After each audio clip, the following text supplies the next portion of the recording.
c'est avec énormément de soin pour ne pas venir nuire à notre démocratie qu'on essaye de protéger notre démocratie.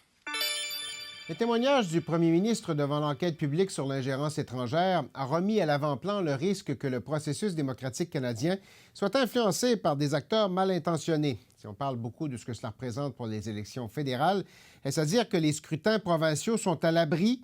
L'ancien greffier du Conseil privé et professeur à l'Université d'Ottawa, Michael Warnick, pense que non. Il est avec nous en studio aujourd'hui. Monsieur Warnick, merci d'être là. Bonjour. Vous avez été, je pense, l'un des premiers à parler d'ingérence étrangère et des risques que ça représentait pour la démocratie.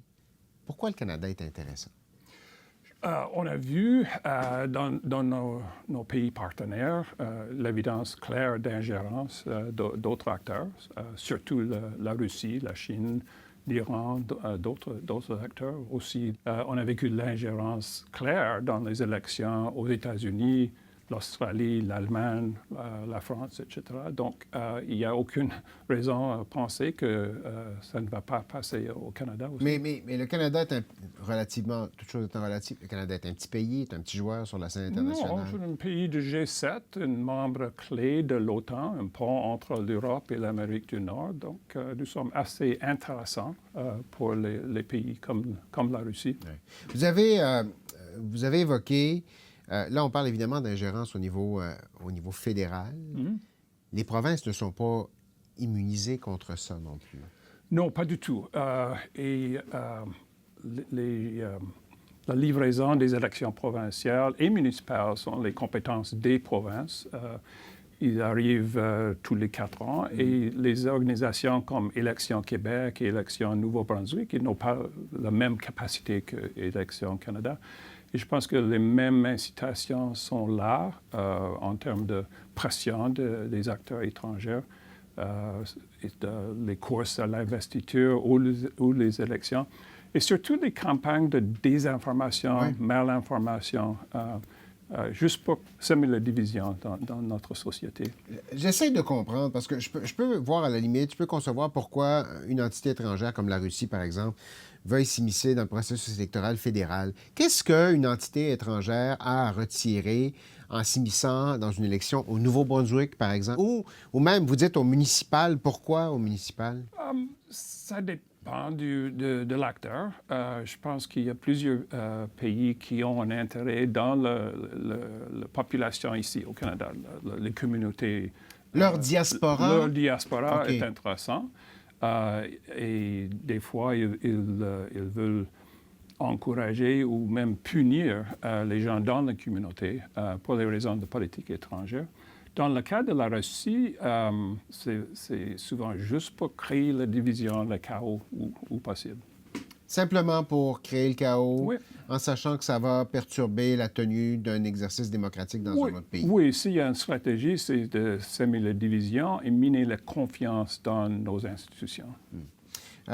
Vous avez dans le passé évoqué le risque particulier que pouvait représenter le Québec, particulièrement si le Parti québécois était porté au pouvoir. Les sondages sont bons pour le PQ présentement. Pourquoi le risque est différent? Il y a une différence entre le choix des élections au Colombie-Britannique et les élections à venir au Québec. Ça peut provoquer la partition, la division d'un pays. Donc, ce sera, je pense, au moins attrayant pour la Russie et peut-être d'autres acteurs, juste de tester la solidarité de ce pays. Politique fiction, évidemment, mais le PQ remporte la prochaine élection au Québec. M.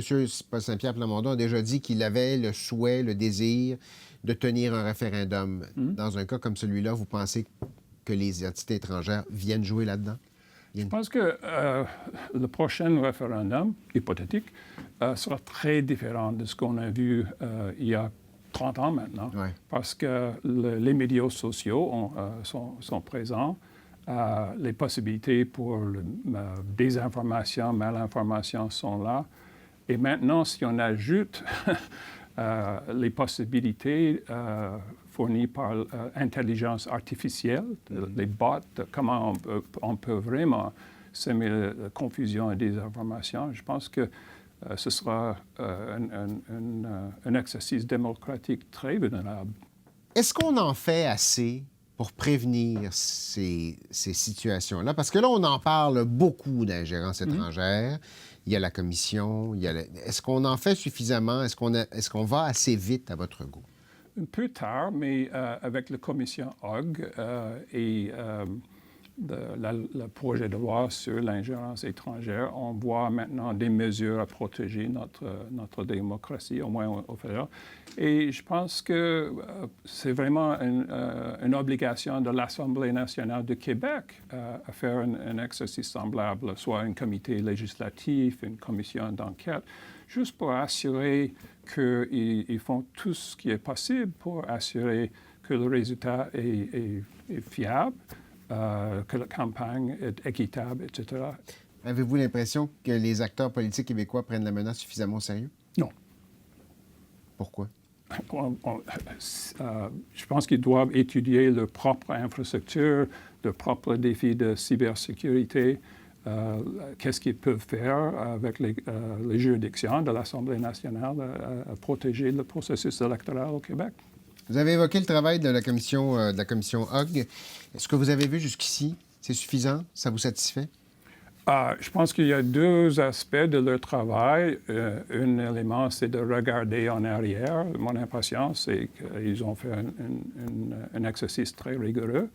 Le vrai défi, c'est de tourner vers l'avenir et faire les recommandations. Qu'est-ce qu'on peut faire pour protéger les élections futures? Et j'attends le rapport final. C'est là-dessus que vous allez juger de l'efficacité de la commission? Oui. Michael Warnick, merci beaucoup. Merci.